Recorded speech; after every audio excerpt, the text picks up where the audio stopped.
And I want to recognize Josh Adjutant. Where's Josh? State Rep. He's here somewhere.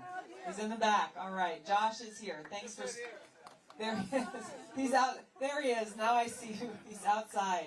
Thank you, Josh. It's good to see you again. Josh actually was there when I filed my nomination papers at your state house. My name will be on the ballot, folks. It's great to be able to spend so much time here in New Hampshire. Over the last few days, we've been holding a lot of smaller house parties, visiting a lot of small rural towns across New Hampshire. Nice to see you again. And it's incredible and inspiring to see how much heart there is in this country and how much people care about our future. This is why we're all gathered here today. Because we have concerns about the establishment, the status quo, the government that is of, by, and for the rich and powerful, rather than the government we want, we deserve, and we are striving toward. That government of, by, and for the people. We're concerned about the threats that we have coming externally towards us, but we're concerned about the internal threats that we have in this country that are causing such great harm and suffering for people. We'll get to a bunch of the different issues. I'll try to keep it brief so we can get to questions and answers here. I want to hear what's on your mind. But I want to just start with something that I think is at the heart of the change that we're talking about. You'll hear a lot in this presidential campaign cycle and these primaries from a lot of different candidates about plans, ideas, visions, the way, here's how we're going to solve this, here's how we're going to solve that. And a lot of them might sound pretty good. But the real question is, how do you bridge the divide to actually be able to get those plans enacted into law? Because otherwise, if you're not able to do that, they're words on a piece of paper. When we look at the hyper-partisanship in Washington, we look at how deeply divided our country has become, how, whether it's based on political lines or racial or ethnic or all religious, all of these different things that are unfortunately being used as wedges to drive us apart, to pit one group against the other. We are not the United States of America that we need to be. When we have people looking at others as though they are less than, or they are quote-unquote others, not standing on this bedrock of freedom, the principles enshrined in our Constitution, respecting each other as fellow Americans, we will never be able to get out of the place of hardship that we are in today. So I think it's important for us to start on this point of how do we do this? What is required for us to heal these divisive wounds, to bridge these divides so that we can come together as Americans, striving towards that more perfect union, to ensure our government is truly of, by, and for the people. We start with respect. We start with respect. Treating others with respect, whether they are people who come from the same place we do or not, whether they're people who agree with us or not, whether they're people who have the same political letter affiliation next to our name or not. This was a challenge that I had to face at a very practical level when I was first elected to Congress in 2012. Freshman Democrat, just got elected into a Republican majority in the House of Representatives. Had to figure out, how am I going to get things done? How am I going to build the relationships necessary to enact legislation, to get amendments passed to bills, to serve my constituents in Hawaii and to serve our country? I was told by some experienced politicos in Washington that as a Democrat in the minority, as a freshman with no seniority or clout, don't even try to get a bill passed. Don't even try. It'll be a waste of your time. The best you can hope to do as a member of the House of Representatives is give floor speeches and use a platform to be able to make sure your voice is heard. You just have to sit around and wait for a Democratic majority to start doing the real work. I found this to be an unacceptable piece of advice. Said thanks and put it aside very quickly, but started to think, how can I reach out to start to bridge this divide. So I thought of the very first, the most universal language that I know of is food. How many of you speak that language here? Yeah? So my mother makes the most incredible macadamia nut toffee. And I called her, she's back in Hawaii, I'm in Washington, in January of 2013. I asked if she would make 434 boxes of her toffee for every single member of Congress. Yeah. She's incredible. She said, gosh, yes, I think that's a great idea. What a great way to introduce yourself. And I said, wait, I'm not done yet. I have one more favor to ask. Can you make another 435 bigger boxes of toffee for the staff of every member of Congress? And she paused only for a moment. I could tell she was trying to figure out, how many more pounds of macadamia nuts she'd have to buy and put together to make this work. She said, it'll take a little bit longer, but yes, I think that's a great idea. She got to work in Hawaii. She's stirring 2 pots at the same time, chopping the mac nuts. My dad is the self-appointed quality control officer, so as she's pouring the toffee, he's taking one little piece out of every pan just to make sure it was just right. And while they were doing that, I was in D.C. I was just starting to handwrite personal notes to every one of my new colleagues, introducing myself, learning more about them, and signing each one saying, I look forward to serving alongside you. What really was incredible to me was how quickly I got a response. Started delivering these gifts of aloha, and when we had the House votes, we have a few voting sessions every day in Congress, and it's the only time we're all in the same place together. Started to see Republicans making that long walk from the Republican side of the floor to the Democrat side of the floor, literally crossing the aisle that separates the two sides, and finding me and just saying thank you so much. I ate all the toffee and I need more to take home to my family this weekend. And then most importantly saying, tell me what's going on in Hawaii. Tell me what issues your constituents are most concerned about. What are the things that you want to tackle here? You just come to Congress. I'm the chair of this committee or the chair of that subcommittee. I've been working on this issue or that issue. Tell me how we can work together. That simple gesture of reaching out with respect, saying, let us serve together, built the foundation for me to be able to make my mission of service to my constituents in Hawaii and service to our country, to be able to build upon those relationships, to pass legislation. The very first bill I introduced was the Helping Heroes Fly Act, a bill that came about in response to severely wounded warriors and disabled veterans who came and said that as they were trying to travel, they were being extremely disrespected, having to take off a prosthetic limb and hop through the checkpoint on one leg, or having to take off their clothes in public to take off their other prosthetics, not being treated with the honor and respect that they should be. So we introduced this legislation. We passed it through both the House and the Senate in a record period of time, and President Obama signed it into law that first year that I was in office. We were able to pass important amendments related to education, related to small businesses, related to health care. We're able to pass these pieces of legislation because of those relationships, so that when, my amendment's about to come to the floor, we're trying to pass an amendment to reauthorize the Native Hawaiian Education Act. The Republican leadership and the Heritage Foundation sent out a memo to all the Republicans and said, vote against the Gabbard Amendment. Now, normally, they'd vote against the Gabbard Amendment. But because of the relationships that I had, people were returning my phone calls when I was asking for their support. Or they were texting me or finding me on the House floor or in the gym early in the morning saying, hey, we got this memo, tell me why I should vote for it, even though they're telling me to vote against it. And with that amendment and many others, I was able to successfully make my argument based on the substance of my bill to earn enough support from my Republican colleagues to actually get this legislation passed. This is how we get things done. Check your party affiliation at the door. Put people ahead of partisan politics.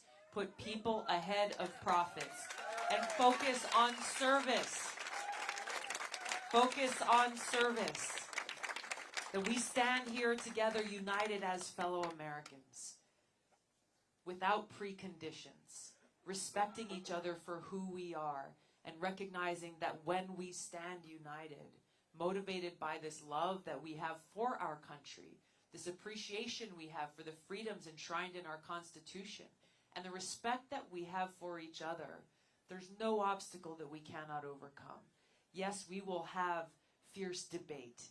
We will have strong dialogue and conversations about our unique ideas on how we seek to solve the great challenges that we face. That's not a bad thing. That's the beauty of what our freedom of speech, freedom to assemble, freedom to protest, that is allowed here in the United States of America. Unfortunately, in this cancel culture that we are living in, we are seeing these freedoms threatened. Or if you say something that's controversial, or you're saying something that someone else finds offensive, it's not saying, well, I'm offended by what you said because of this. Let's talk about it. It's delete your account, it's shut up, and it's go home.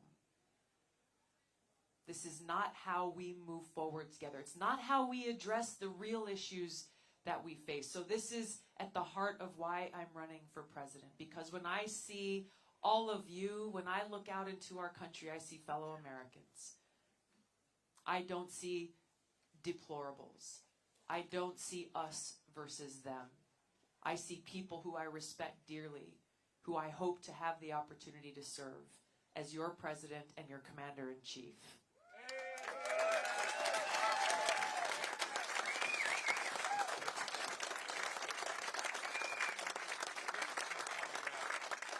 Thank you. I'm going to close with one note on policy as we open up the conversation here. It's something that many of you have heard me talk about before, and frankly, this is an issue that I have found has brought people together across party lines everywhere we go, and that issue is the cost of war. As we look at challenges that we face in our local communities, infrastructure needs, healthcare, education, protection of our environment, too often we, the people, are told there's just not enough money. There's not enough money to make sure that your kids are getting the tools they need to get a good education. Not enough money to make sure that our teachers are paid what they deserve. Not enough money to make sure we all have clean water to drink. Every American has clean water to drink, clean air to breathe, a safe community to live in. Sorry, just not enough money. I served on the city council. I served at the local level of government. I understand what these budget restrictions mean and how far you have to try to stretch every single dollar.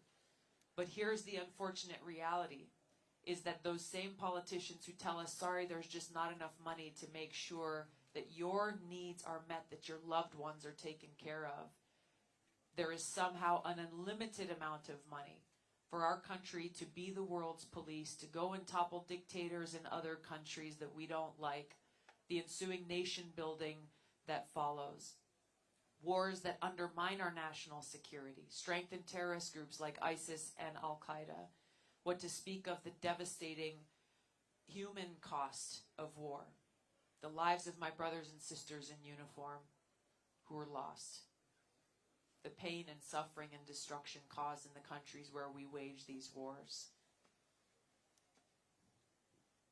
No more. No more. I'm running for president, bringing the experience that I have of serving now for almost 7 years as a member of Congress, focused on the importance of our national security, serving on the Foreign Affairs Committee, where we're meeting with leaders from around the world, serving on the Armed Services Committee, where we are providing direct oversight over the Department of Defense, questioning some of our highest military leaders and the Secretary of Defense about the policies and the cost and consequences of the decisions that they're making, and holding them accountable.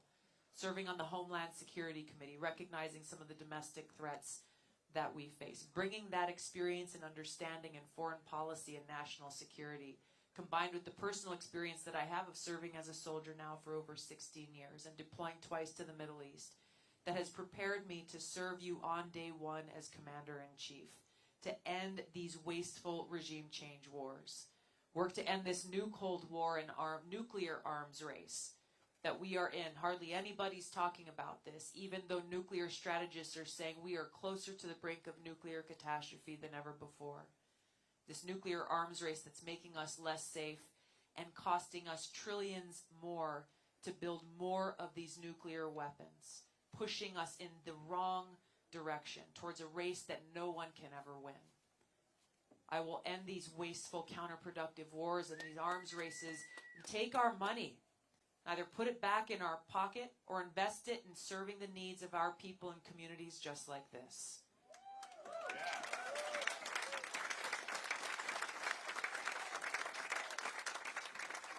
Our foreign policy is directly connected to every other issue that we face, which is why it's so important the choice that every one of you have before you to make sure that we've got a president and commander-in-chief who is qualified, experienced, and understands national security and foreign policy and ready to do that job on day one. That person is me. Yeah. I hope to have your support. Thank you so much.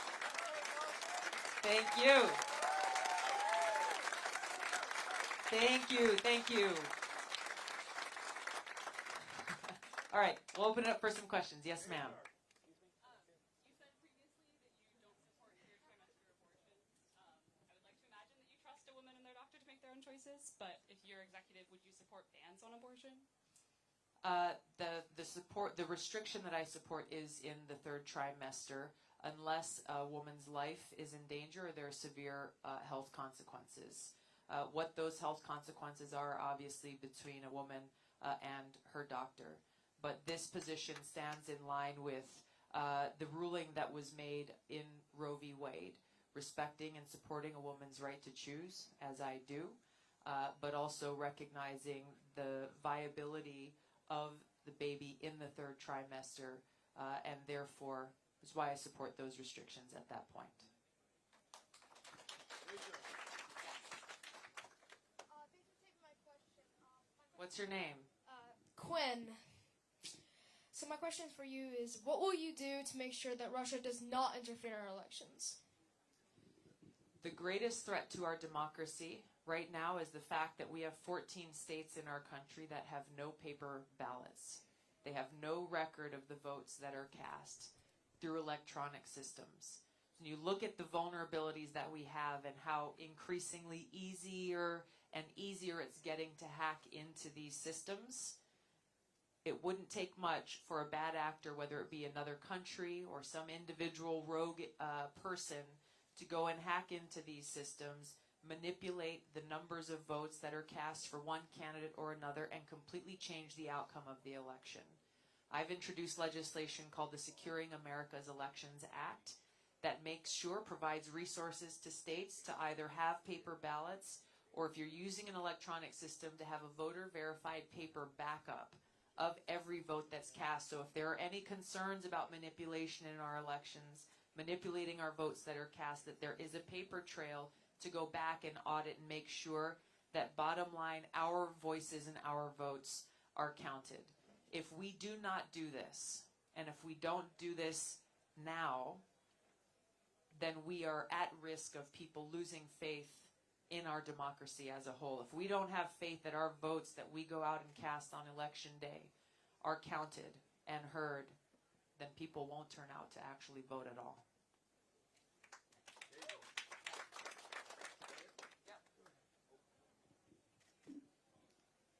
I'm a retired Air Force E7 Master Sergeant, and Vincent said that I could do a top 10 countdown. So on a light note, I would like to know why, once I mentioned that I was a retired Air Force, all of a sudden Vincent's like, no. On a light note. Hey, what's go Navy, go Navy, beat Army. Hell no, come on now. Go Navy, that's fighting words, buddy. I'm just saying. I think hasn't the Army been beating the Air Force lately? I'm just saying. All right. Thank you, Major. Thank you. Yeah, right here. Oh, all right. We'll take you first. We'll get her next.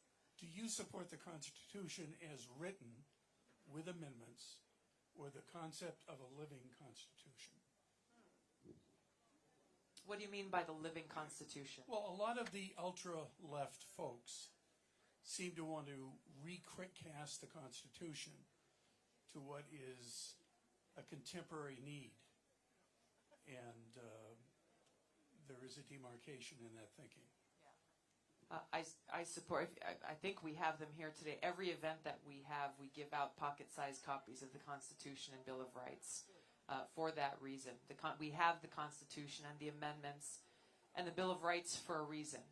These founding documents provide us with that guiding path for our government to ensure that our freedoms are not impeded upon.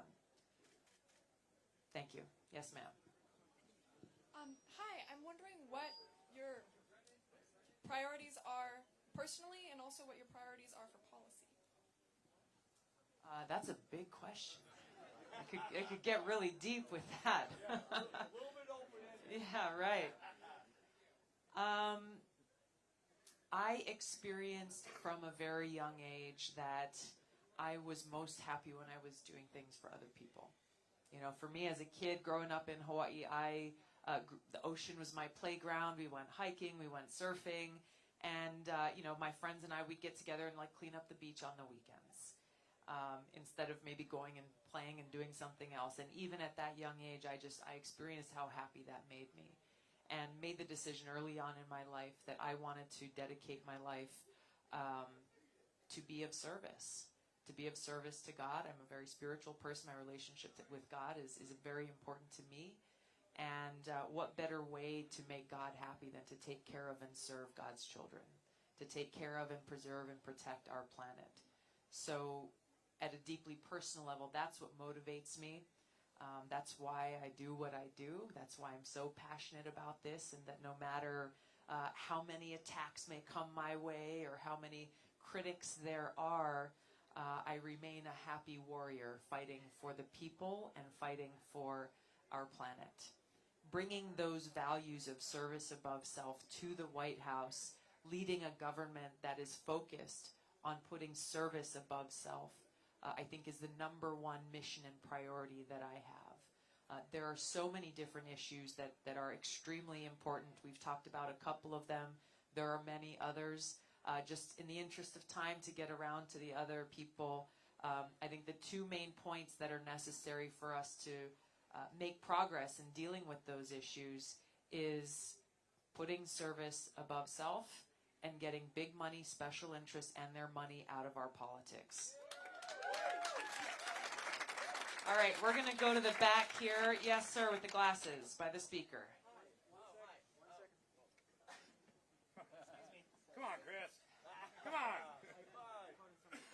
I want to say thanks to our friend Steve Cook, who is our audio guy here, making it so we can all hear each other tonight. Thank you, Steve. One of our amazing volunteers. Thank you. Yes, sir. Hi. So you have an extremely muddy track record on LGBTQ rights, specifically opposing same-sex marriage. I'm a member of the LGBTQ community who will be eligible to vote in the primary election. Why should I consider voting for you knowing you opposed my inclusion in an institution so connected to equal dignity?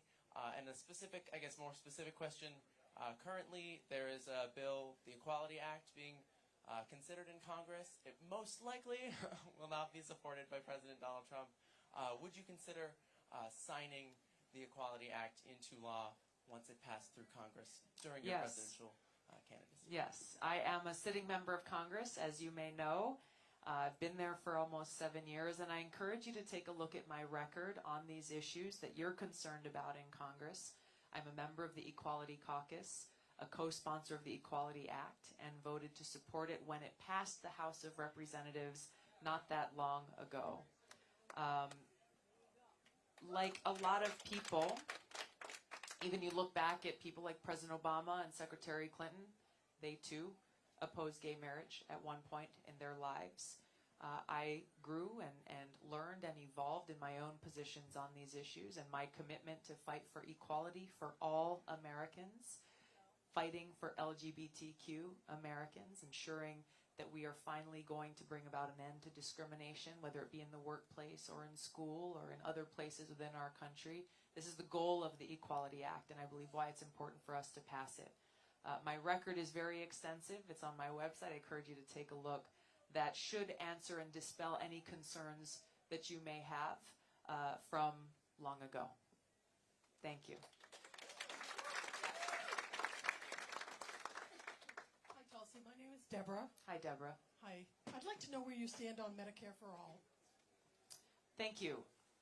Healthcare is an issue that is top of mind for most people everywhere we go. Democrats, Republicans, independents, libertarians, because it's one that hits close to home for all of us.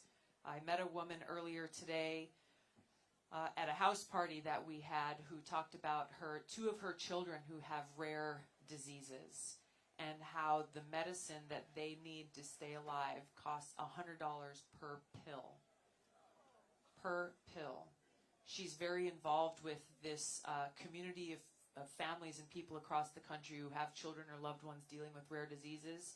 She says 1 in 10,000 people get this disease that 2 of her children have. And she is struggling with this question about how, not only now, but in the future, will they be able to get the medicine that they need. What I'm putting forward is a health care plan that I'm calling a single payer plus plan. It takes this concept of Medicare for all that ensures every single American automatically gets the care, the quality health care that they need, taking away the big insurance and big pharma influences that have existed in our healthcare system for too long, while still allowing for those who want to purchase supplementary private insurance, or if they have an employer-sponsored plan that they like, that's fine, they can keep that, but that does not undermine or take away that guarantee of healthcare for everybody, regardless of how little you have in your pocket, regardless of what kind of pre-existing condition or rare disease that you may have.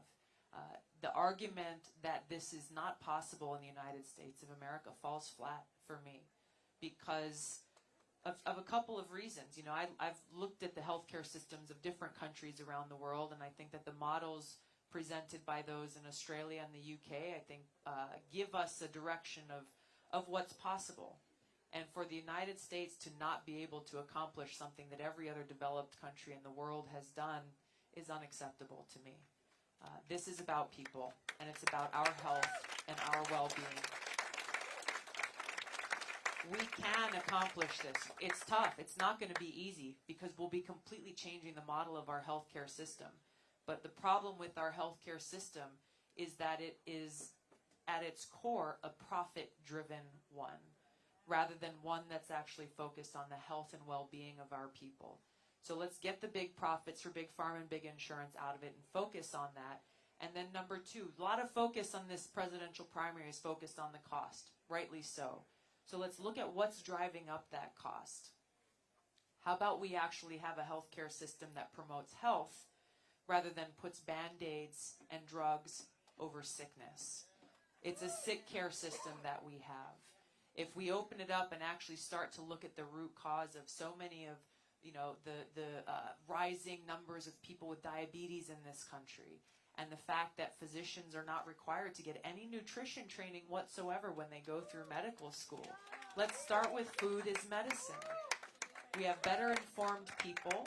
We increase access to foods that are good for you, that are grown locally or regionally, and we work towards getting rid of the food deserts that we have in this country that so often discriminate against people of color and people living in poverty. Let's get to the root cause of these challenges and problems and come together and seek to solve them, which will actually help people and also bring down the cost of care because people won't need as much of it.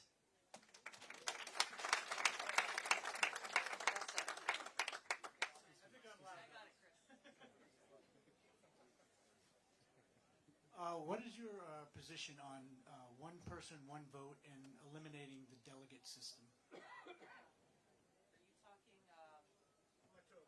Electoral College? Electoral College. Well, I want to start with the primary, actually, because something that a lot of us got pretty fired up about post-2016 was the need to get rid of superdelegates. We haven't done that yet. We made some progress. Some amazing people ran to be delegates of their local Democratic Party, and and the National Democratic Party on the Rules Committee. So we got rid of delegates through the first round of voting at a Democratic convention. But in the case of a brokered convention, then superdelegates jump in on the second, third, however many rounds of voting that come in after that, which continues to be a problem in my opinion. Open primaries is something that I think that we need across the country to encourage people to get involved in our election, much like you have here in New Hampshire. On the question of electoral college, I do believe in one person, one vote. My concern about I don't support getting rid of the electoral college, and I'll tell you why. Small states like yours and mine will be completely ignored. You get rid of the electoral college. What we need to do is reform it, because the way it exists right now is not representing our voices and our votes, because it's a winner-take-all system. You know, if somebody comes and wins New Hampshire with 51% of the vote, they get every single electoral vote. What needs to be done is to change it from winner-take-all to proportional. So that if I win, say 55% of New Hampshire in a general election, I get 55% of those electoral votes. This is the best way that we can make sure that our voices are best represented in these elections. Thank you. I'm going to take one last question. Yes, sir. Hi, Tulsi. I served in the Marine Corps as a sergeant for 5 years, and Thank you. One of the biggest reasons I joined was for humanitarian assistance and disaster relief. What was your job in the Marine Corps? I was an intelligence chief. Okay. I just want to know how big of a priority is disaster relief for poorer countries in your administration. Thank you. This is in the National Guard. You know, this is something that we get to do here at home quite a bit. You know, there have been natural disasters, floods, an active volcano in my home state of Hawaii that our National Guard has stepped up to respond to here at home. But also through the National Guard, I've worked on training exercises you probably participated in with other countries to go through these different humanitarian aid and disaster response scenarios. I think it's important for us to be able to play an active role in bringing what we can to helping people recover in these situations. We've seen outreach coming from other countries. For us, again, we had a tough year last year in Hawaii, who want to come and bring their resources to help us. I think this is exactly a great example of how we in the United States can be a force for good in the world, that we can build stronger relationships and partnerships with people in other countries in a way that's actually helping them and helping to empower them to have stronger communities, stronger infrastructure themselves. We've got a lot of resources, a lot of lessons learned, a lot of tools that we can help provide to people so that they can be more sustainable in their own lives, in their own communities. Thank you very much. Thank you. I know there's a lot more questions. I want to be able to have time to, if any of you want to come up and say hi, or you want to get a picture, or you want to share a couple of quick words, I'd love for the opportunity to do so. I want to, before we start that though, I'm going to turn the microphone over to Nitya. She is one of our incredible and fearless leaders, volunteer leaders here on the ground. We have an election coming up here in New Hampshire in less than 100 days. And Nitya is going to share a little bit about what she is doing to help us with that.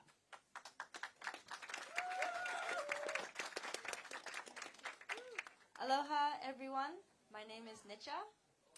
And first of all, I wanted to share a personal story about how I started becoming a volunteer and helping Tulsi Gabbard. So I'm from Hawaii. She is my congresswoman.